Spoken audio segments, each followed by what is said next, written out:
আসসালামু আলাইকুম। আজকে আপনাদেরকে দেখাবো যে এই সমস্যাটা হইলে কিভাবে ঠিক করা হয়। তো এইটা ঠিক করার বর্তমানে যে সিস্টেমটা আছে এটা হলো ইম্পোস্টার রিপোর্ট দিয়ে অ্যাকাউন্টটি লকে ফালাই দিতে হবে। এইটাই হলো সিস্টেম। লকে ফালাইলে তারপরে আনলক করলেই ঠিক হয়ে যাবে। এমনিতে আপনি যতই চেষ্টা করেন এটা ঠিক হবে না।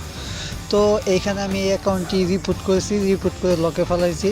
এখন শুধু আনলক করবো, এটা ঠিক হয়ে যাবে। অনেকে যাদের লক অ্যাকাউন্ট আছে নিজেরা ঠিক করতে পারতেছেন না, তারা চাইলে স্ক্রিনে দেওয়া হোয়াটসঅ্যাপ নাম্বারে যোগাযোগ করতে পারেন। এখানে এই অ্যাকাউন্টটি আনলক করতে গেলে দুইটা অপশন দিচ্ছে, যে নাম্বার বা জিমেলে কোড অপশন দিয়ে অ্যাকাউন্টটি আনলক করতে পারবেন। তো ছেলের কাছে যেহেতু নাম্বারটা ছিল, তো এখানে নাম্বারে কোড পাঠিয়ে দিছি। তারপরে এখানে করবেন কি, কোডটা এনে এখানে বসাই দেবেন। অনেকের ক্ষেত্রে এখানে কনফার্ম ইউর আইডেন্টি দেখায়। আপনাদের যদি নিজেদের কার্ড না থাকে বা নিজেরা পারতেছেন না, তাহলে স্ক্রিনে দেওয়া হোয়াটসঅ্যাপ নাম্বারে যোগাযোগ করতে পারেন। তারপরে দেখবেন যে এখানে একটা অপশন দিবে যে আপনি কি জিমেলগুলো রিমুভ করবেন, নাকি আপনি যেই নাম্বার জিমেলটি রিমুভ করবেন ওইটার উপরে সিলেক্ট করে সরাই দিবেন বা ইংলিশে রিমুভ করে দিবেন। তারপরে এখানে অনেক ক্ষেত্রে, অনেক আইডির ক্ষেত্রে যে নতুন পাসওয়ার্ড দিতে বলে, তো এখানে আপনি নতুন একটি পাসওয়ার্ড দিয়ে দিবেন। অবশ্য এখানে বলে দিছে যে এমন কিছু পাসওয়ার্ড দিবেন যা আগে কখনো ব্যবহার করেননি। তারপর বলেছে যে অন্য অন্য সাইটের ব্যবহারের জন্য পাসওয়ার্ড ব্যবহার করবেন না, মানে আপনি অন্য জায়গায় যেই পাসওয়ার্ডটা ব্যবহার করছেন ওই পাসওয়ার্ডটা এখানে ব্যবহার করবেন না, নতুন একটি পাসওয়ার্ড দিবেন। তারপর বলছে যে আপনার সর্বোচ্চ স্ট্রং পাসওয়ার্ড দিবেন, যেটা অন্য কেউ দেয় নাই, বা নতুন এই ধরনের কিছু পাসওয়ার্ড দিবেন। তারপর আপনি পরিবর্তনের চাপ দিবেন। এটা ইংলিশে হবে যে চেঞ্জ। তো এখানে যখন আপনার পাসওয়ার্ডটা দেওয়া শেষ হয়ে যাবে, তারপর আপনার আরও একটি অপশন দিবে যে আপনার অ্যাকাউন্টটি আনলক করা হয়েছে, মানে আপনি পরবর্তীতে চাপ দিতে পারেন। তো এখানে দেখতে পারবেন যে অ্যাকাউন্টটি কিপ ইউর অ্যাকাউন্ট সেভ, যে প্রবলেমটা ছিল টু ফ্যাক্টর ইনেবল, ওইখান থেকে ঠিক করা হয়েছে। তারপর আপনারা এইখানে এটা করলেও হয়, না করলেও হয়, যাদের মন চাইলে করলেন। বা এইটা করার সুবিধাটা কি, আপনি ফলোয়ার কাটতে পারবেন, ফ্রেন্ড লিস্ট কাটতে পারবেন। তারপরে আপনার ডেট অফ বার্থ যদি আগে একটা দিয়েছেন, পরে একটা, মানে আগেরটা পরেরটা চেঞ্জ করতে পারবেন।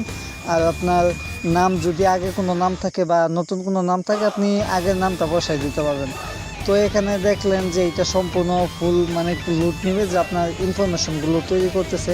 আর এই স্টেপটা আপনারা কমপ্লিট না করতে চাইলে, তাহলে যে উপরে m.facebook.com লিখে দেবেন। তো এখানে অনেকগুলো সিস্টেম দিছে যে আপনি কি ইউজার নেমটা চেঞ্জ করতে চান, নাকি নতুন আগেরটা ডিলিট করে দিতে চান। তো এখানে আমি কন্টিনিউ চালিয়ে দিছি যে আগেরটাই ঠিক আছে। তারপরে আপনার হয়তো অপশন দিবে এরকম যে আপনার ডেট অফ বার্থটা কি আপনি রাখবেন কিনা। এখানে দিছে যে আপনার ফ্রেন্ড লিস্টের কিছু, মানে আপনি যদি ডিলিট করতে চান তাহলে টিক দিয়ে ডিলিট করে দিতে পারেন। তো এখানে আপনার নিচে যেয়ে দেখবেন যে কন্টিনিউ লেখা আছে, চালিয়ে যান, আর ইংলিশে হলো কন্টিনিউ। ওই কন্টিনিউ চাপ দিয়ে দেবেন। তারপরে এখানে এই সেম প্রবলেম যে আপনার ফলোয়ারগুলো থেকে কেউ ডিলিট করবেন কিনা। তো আপনারা এখানে সবগুলো শুধু কন্টিনিউ দিয়ে আগে যাবেন, এগুলো দেখার দরকার নাই যে এখানে কী কী দিছে।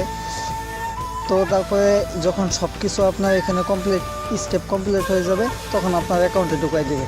আপনাদের যাদের অ্যাকাউন্ট লকে পড়ে আছে বা ফেসবুক টু ফ্যাক্টর হয়ে আছে, আবার ডিজেবল অ্যাকাউন্ট আছে, হ্যাক হয়ে গেছে অনেক আইডি, যেগুলো ফিরিয়ে আনতে পারতেছেন না, পেজ আনপাবলিশ পেজও পাবলিশ করা হয়।